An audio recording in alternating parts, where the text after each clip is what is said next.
much for the invite to be here this afternoon. Yeah, just going to talk a little bit about making the most of it, as I think the phrase was, as we were talking about it.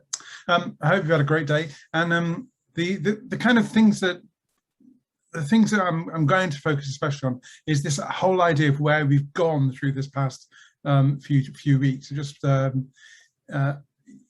lockdown started, we had this kind of outbreak of creativity, where we kind of were forced to go online and forced to go to places where some people didn't really want to go.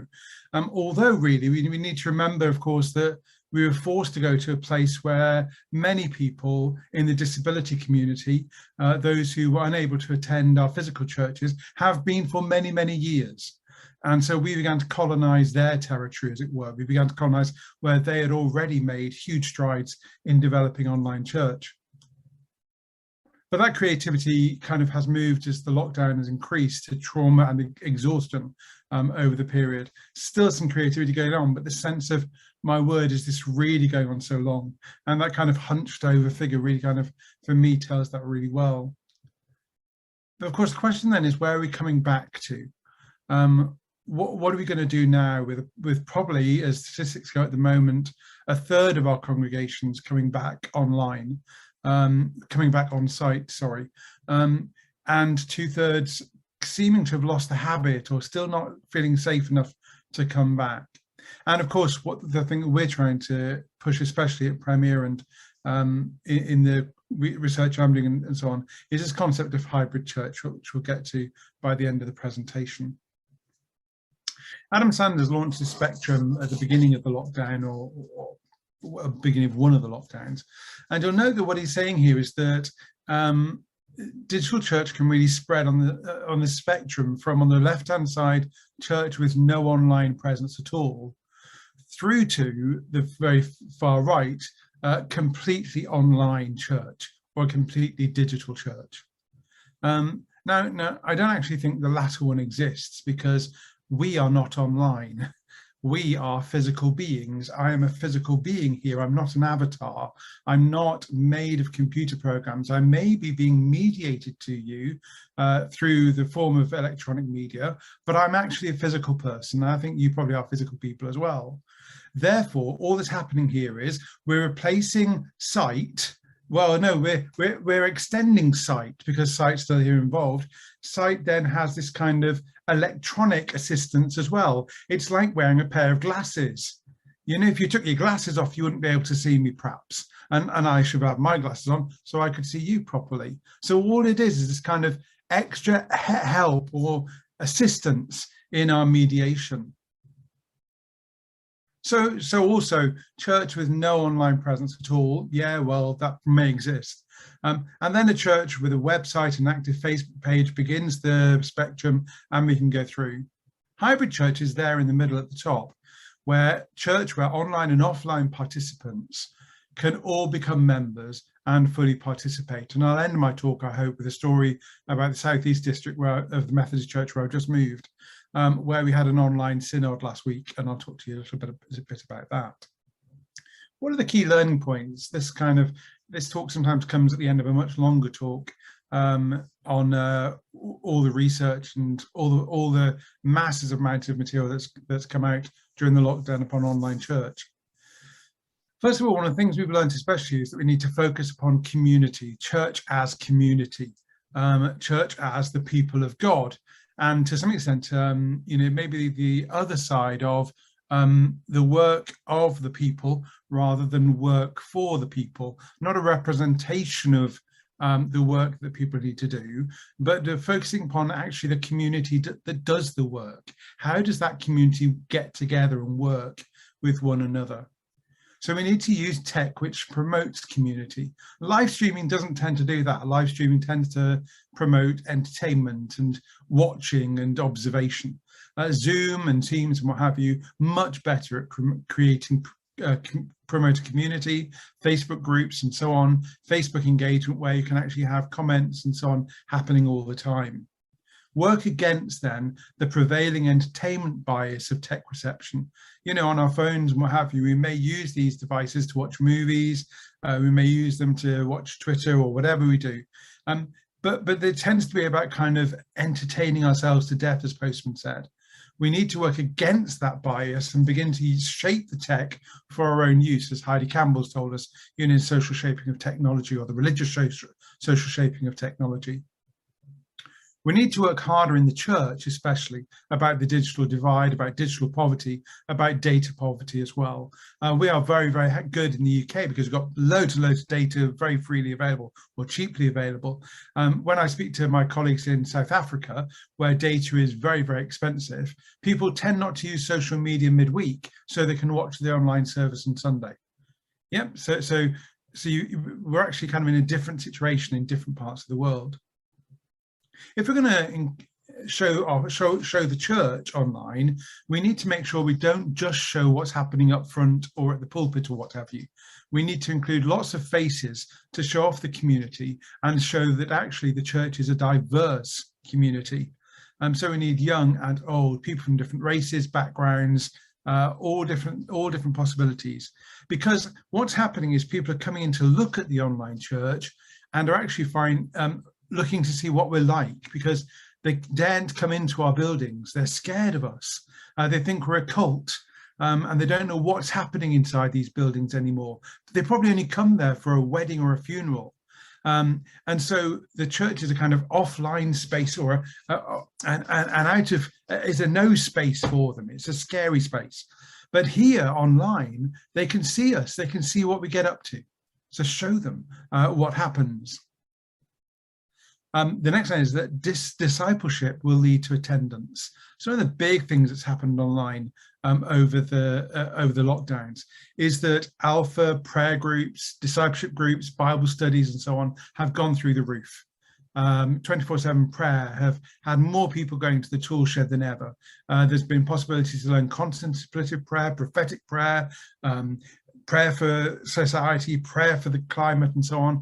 All possibilities have happened. And so discipleship has really increased. And if you can go and get people involved in discipleship, then it's a lot easier then to get them involved in worship as well. Justice issues are also crucial. Creating an effective alliance around climate change is one of the ways we can kind of show how we're committed to the planet. And Micah 6:8, act just, love God, act justly, love mercy, and walk humbly with your God. The three aspects of our faith all tied together. So what we've been doing especially is discipleship, community, and church beyond the walls. Check the time here. I'm going to leave this. One of the other things that my colleague Richard Hardy in the Baptist Church in South Wales points out is that we've got to be very, very careful about what we do online and what we do on site. Notice I'm not saying virtual and online or anything. I'm saying on-site and online, because this whole kind of thing about online being virtual is a complete and utter misnomer. I am not a virtual being. I'm a real human being. And I'm fed up of people saying that whenever I'm teaching or doing something online, I suddenly become virtual. This is absolute rubbish. And just so that we can't say that online church is any less real than on-site church, because that too has its problems. And if you want to say that online doesn't have the same social dynamic as on-site, well, I would say sometimes I'm really pleased about that, because I've been in plenty of churches where I've gone in and come out and nobody's spoken to me. I go into an on-site church and often look at the back of somebody's head all the time, rather than anybody being social and connected and so on. So just want to be very careful that we don't start playing around, that on-site church is the real thing, the real deal, and online is no good. But we do need to make sure that we do the right kinds of engagement online and on site, perhaps with more encounter stuff on site, perhaps with a more community orientated group-led worship in the online area. And then in the shared place, look at all that prayer chains, church meetings, community projects, and so on. Dave Adamson, Aussie Dave, a media guru down in Australia, has kind of created this rather complex chart in which he points out that the actual attended church service, he talks of those as though they're a dating agency for God. They're the places where we can connect with God, where we can reach out, and God can actually reach out to us. And that might be through an online service or through a Eucharist at the cathedral. But they're moments of deep spirituality, moments of connection with the divine, times when people can connect with God and God can connect with them. But he makes the point that it's the green groups to the right of that actually where we do most of our growth as Christians, in the discipleship groups, in-person small groups, Zoom groups, city groups, that's the kind of area group in Network Society, in giving, serving and sharing and so on. That it's this kind of practical Christianity of the right-hand side that Abbey Day would really want to kind of focus on, the kind of lived religion of our time. That's where we do the big work with God in our lives. Whereas the attending worship, perhaps here, I can see some people not being happy with this, that concept of this is where we get hold of God, or God gets hold of us and we meet with him. I said I'd finish with this story. Last week we had 2 weeks ago, we had a hybrid synod, in which, as you can see, about 60 people were online and 60 people were in the room. And we shared online communion as well. And people were invited to bring their own bread and wine to the online communion, and we were provided with bread and wine in the room, on site. But there are big things about this that kind of made me think, as a kind of digital theologian, what's happening here. First of all, how do on-site members socialize with members online? So how do you actually make sure that you don't have two synods operating in parallel sessions here, rather than one synod all operating together? It was noticeable that as soon as their break happened, people were kind of leaving their seats and going and chatting with people and saying hello and so on. But you couldn't do that with the people online, although I noticed somebody who I knew before from a previous experience in Methodism who was online. I would have loved to have said, hello, I'm here, how's it going? But there was somebody I knew from previous experience in the room, and I could do that. So you've got to level up this playing field to allow both congregations, both groups of people to connect.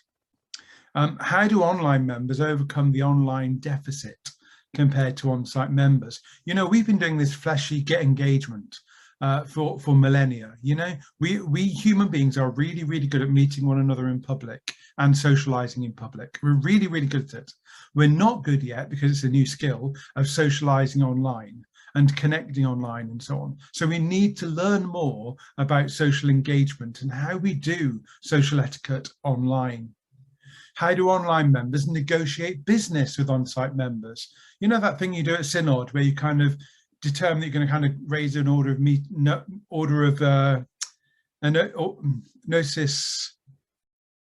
motion, no, I've forgotten the term now. But you're going to raise a point in the meeting, and you need to kind of just check with somebody about beforehand. So you skittle around the room in the toilet break or something and saying, you know, what do you think of this? And do you think it's legal to do this? Do you think we should do this? Notice of motion, that's it. Well, how you can't really do that online, because the people are in their Zoom boxes and they're not allowed to chat with one another because chat's left for technical emergencies. And then when I spoke to the chair of district, afterwards about all this, he asked this huge question: how do we confer as Methodists?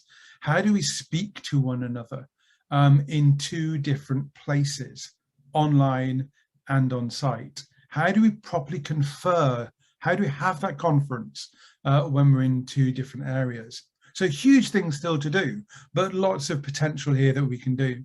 Premier Digital, where I also work, has kind of raised this hybrid church charter, where we're trying to create this inclusive model of church that is neither just digital or just on-site, but instead seeks to merge that and say all forms of this church needs to have business, worship, prayer, discipleship, engagement all over it. And that's what we're trying to do at the moment. Sorry, that's a race through. Just kind of had about 10 minutes or so to speak to you about this. I did a very similar talk at Spurgeon's College earlier this week for the postgraduate seminar. So you can go to see Spurgeon's and you can see the whole hour-long talk that I did for that if you want to see more of it. I'll stop sharing and hand back to John or somebody.